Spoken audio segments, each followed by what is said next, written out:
Hello friends, welcome to the new episode of my channel. আমি Prince. তো আজকে কথা বলবো কয়েকটা ব্যাপার নিয়ে। তো একদম প্রথমে যেটা নিয়ে কথা বলবো, তো সত্যি কথা বলতে গেলে এটা একটা স্বপ্নের মতো ব্যাপার। কোথাও গিয়েছি স্বপ্নটা পূরণ হতে চলেছিল।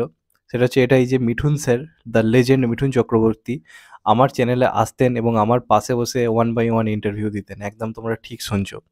এবং এর জন্য অবশ্যই থ্যাঙ্কস দিতে হয় অরিত্রাস জ্ঞান চ্যানেলের অরিত্রদাকে। অরিত্রদাই পুরো ব্যাপারটা করেছিল। অরিত্রদা শাস্ত্রীতে মানে স্ক্রিপ্ট রাইটার হিসেবে কাজ করছে এবং অর্ণবদার সঙ্গে কোলাবোরেট, অর্ণব ভৌমিক, যাকে তোমরা দেখেছো পরিণীতা, রাবণিত এই সিনেমার স্ক্রিপ্ট রাইটার, তার সঙ্গে সম্মিলিতভাবে আর কি শাস্ত্রী আর কি স্ক্রিপ্টের কাজ আর কি করেছে। তো অরিত্রদার তরফ থেকেই ব্যবস্থা করেছিল এবং অবশ্যই সোমস এন্টারটেনমেন্টকেও থ্যাংক ইউ যে আমাকে ইনভাইট করা হয়েছিল। অরিত্রদাও ইনভাইট করেছিল এতে আর কি শাস্ত্রীর শুভ মারতের যে আর কি পুজো ছিল সেখানে গেছিলাম। তো সেখানেই মিঠুনদার সঙ্গে একদম মিঠুন স্যারের সঙ্গে একদম ওয়ান বাই ওয়ান ইন্টারভিউর ব্যবস্থা হয়েছিল। মিঠুন স্যার রাজি ছিলেন পুরোপুরি ইন্টারভিউ দেওয়ার জন্য। তবে একটা কারণে জিনিসটা হয়ে ওঠেনি, কোনো ব্যক্তিগত কারণে সেই মিঠুন চক্রবর্তী উপস্থিত থাকতে পারেননি। অন্য কোনো প্রবলেম থাকতে পারে। এবং দেখুন, মানুষটার বয়স অনেকই হয়েছে এবং পরের দিন থেকে সারাদিন শুটিংয়ের ব্যাপার রয়েছে। এখন যে শাস্ত্রীয় শুটিং চলছে, সারাদিন ধরে একটা বিরাট শুটিং চলছে। মানুষের এজ প্রায় 73।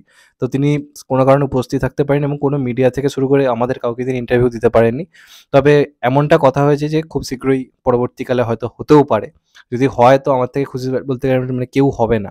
কারণ এটা বিরাট বড় একটা ব্যাপার। কারণ মিঠুন চক্রবর্তী কাউকে ইন্টারভিউ দেন না। সেখানে তিনি যে ইন্টারভিউ আমাদেরকে দেওয়ার কথা শুনে যে অন্ততপক্ষে রাজি হয়েছিলেন ভাই, সেটাই আমার কাছে অনেক, সত্যি কথা বলতে গেলে। হয়তো অদূর ভবিষ্যতে হয়তো হতেও পারে, নাও হতে পারে। কিন্তু উনি যে রাজি হয়েছিলেন আমাদের সঙ্গে ইন্টারভিউয়ে বসতে, সেখানেই সত্যি কথা বলতে গেলে মানে অর্ধেক আনন্দ সত্যি কথা বলতে গেলে পেয়ে গেছি। এরপর যদি হয় ভালো, না হলেও আমার সত্যি বলতে কিছু চাহিদা নেই।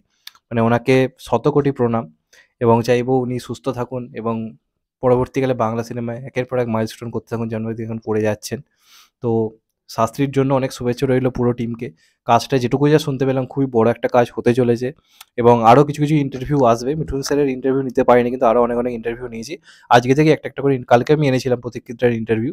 আজকেও প্রত্যেকদিন একটা দুটো করে ইন্টারভিউ আমি আনার চেষ্টা করব এবং প্রত্যেকটা ইন্টারভিউয়ে চমক রয়েছে। তোমাদের ভাল লাগবে, এটুকু গ্যারান্টি দিয়ে বলতে পারি। তো দেখা যাক ফাইনালি কি হয়। শাস্ত্রী নিয়ে আমিও খুবই এক্সাইটেড, কারণ যেরকম যা স্টোরি শুনতে পেলাম প্রচণ্ড ইন্টারেস্টিং একটা কাজ আসছে এবং হয়তো সোহমদারও একটা বিরাট বড় কামব্যাক কিন্তু হতে পারে এই কাজটা দিয়ে। তো আজকে মিঠুনদা কোনোভাবে চ্যানেলে আসতে পারলেন না। তো আশা রইল পরবর্তীকালে হয়তো হবেও। যদি নাও হয়, আমি বলছি আমি বলতে গেলে খুবই খুশি রয়েছি যে উনি রাজি হয়েছিলেন। এটাই ভেবেই সত্যি কথা বলতে গেলে আনন্দে বুক ভরে যাচ্ছে, সত্যি কথা বলতে গেলে। তো যাই হোক, এটা গেল একটা দিক।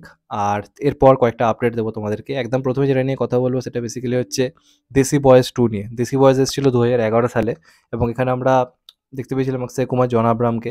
এবং ওই সিনেমার গানগুলো কিন্তু খুব জনপ্রিয় হয়েছিল। প্রত্যেকটা গান, দেশি বয়েজের টাইটেল ট্র্যাক বলি, তারপর জন আব্রাহামের একটা রোমান্টিক সং ছিল দীপিকার সঙ্গে।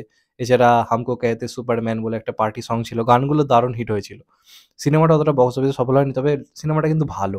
মানে দুটো ছেলে টাকার জন্য একটা ভুল পথ বেছে নিচ্ছে, সেটা নিয়ে সিনেমাটা। তো আমরা খুব, যারা ইউথ তারা খুব রিলেট করতে পেরেছিল সিনেমাটার সঙ্গে। সেই সময় বক্স অফিসে চলেনি, তবে পরবর্তীকালে লোকে যারা দেখেছে তারা সিনেমাটায় খুব ভালো ক্রিটিক্যালি আর কি অ্যাক্লেমড পেয়েছিল। তো এখন কিন্তু এই সিনেমাটার সিকুয়েল আনার প্ল্যান চলছে, যদিও সেটা অন্য গল্প নিয়ে হবে। একবার অক্ষয় কুমার, জন আব্রাহাম চরিত্রগুলো প্লে করেছিল, এবার দুটো অন্য ছেলেকে নিয়ে হবে।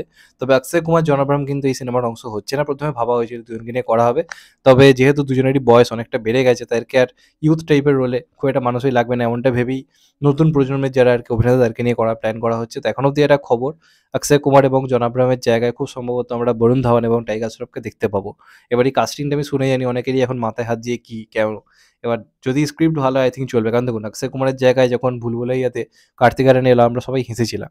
তো এবার যদি এটা স্ক্রিপ্ট ভালো হয়ে থাকে, তাহলে দেখুন ইয়ংদের মধ্যে এই মুহূর্তে দাঁড়িয়ে এই দুজনের মধ্যে একটা জনপ্রিয়তা রয়েছে এবং আশা করব বিএমসিএম দিয়ে টাইগার শ্রফের একটা বড় কামব্যাক হবে। তারপর যদি এটা হয়, আই থিঙ্ক খারাপ হবে না। গানগুলো ভালো হতে হবে। তো দেখা যাক ফাইনালি কি হয়। দেশি বয়েজ 2 হলে তো খুবই ভালো।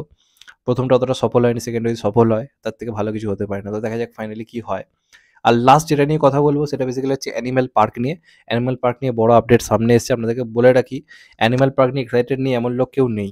তার কারণ হচ্ছে অ্যানিম্যাল পার্ককে যেভাবে লাস্টে দেখানো হয়েছিল অ্যানিম্যাল সিনেমা শেষে, আমি জানি প্রত্যেকে এক্সাইটেড হয়েছে এবং যখন এটা আসবে রেকর্ড ব্রেকিং কালেকশন করবে। করবেই করবে। এবং সিনেমায় অনেক রকম চমক থাকছে। এবং আপনাদেরকে বলে রাখি, এই সিনেমাটা অলরেডি স্ক্রিপ্টের কাজ কিন্তু কমপ্লিট হয়ে গেছে মোটামুটি, এমনটা জানানো হয়েছে।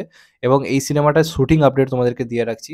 2025-এর মোটামুটি এপ্রিল মে মাস থেকে কিন্তু এই সিনেমাটার শুটিং কিন্তু স্টার্ট হয়ে যাবে এবং মোটামুটি যেটুকু যা প্ল্যানিং চলছে 2026-এর মিডল করে এই সিনেমাটা কিন্তু রিলিজের কিন্তু প্ল্যানিং চলছে। এবং তার আগে 2024-25-এ রণবীর কাপুরের 2টো সিনেমা আসবে। 2024-এ হয়তো কিছু আসবে না, তবে 2025-এ 2খানা সিনেমা হয়তো রিলিজ হতে পারে। একটা হচ্ছে রামায়ণ, যেটা এই মুহূর্তে বলিউডের সবথেকে বড় সিনেমা হতে চলেছে, এবং আরেকটা সিনেমা যেটা আসতে পারে সেটা হচ্ছে লাভ অ্যান্ড ওয়ার, যেটাতে আমরা ভিকি কৌশল, আলিয়া ভাট এবং রণবীর কাপুরকে দেখতে পাবো সঞ্জয় লীলা ভান্সালীর সিনেমাতে। এই দুটো সিনেমার পরে কিন্তু এই সিনেমাটা অ্যানিমাল পার্ক আসবে। তার মানে কাস্টিং মানে তোমরা মানে এটা বুঝতে পারছো, লাইন আপটা বুঝতে পারছো রণবীর কাপুরের কোথায় গিয়ে দাঁড়িয়েছে? বছরে যদি একটা করে সিনেমা আসে, এখন 3-4 বছর রণবীর কাপুর আনন্দে কাটিয়ে দেবে, এরম ধরনের ব্যাপার। তো দেখা যাক অ্যানিমাল পার্ক কেমন হয়। আমি তো প্রচণ্ড এক্সাইটেড আজিজকে দেখার জন্য ওরম একটা অবতারে। কি হয়, গল্প কোন দিকে যায়, সেটা নিয়ে একটা এক্সাইটমেন্ট তো অবশ্যই রয়েছে। তোমরা কতটা এক্সাইটেড অ্যানিমাল পার্ক নিয়ে অবশ্যই জানিও। তো এগুলি ছিল আজকের আপডেট। চ্যানেলটা নতুন হলে চ্যানেলটাকে সাবস্ক্রাইব করে দিও, and hit the bell icon. ভালো থেকো সবাই, টেক কেয়ার, নমস্কার। আবার দেখা হবে, এখন তো বাই। ভালো থেকো সবাই, টেক কেয়ার, নমস্কার।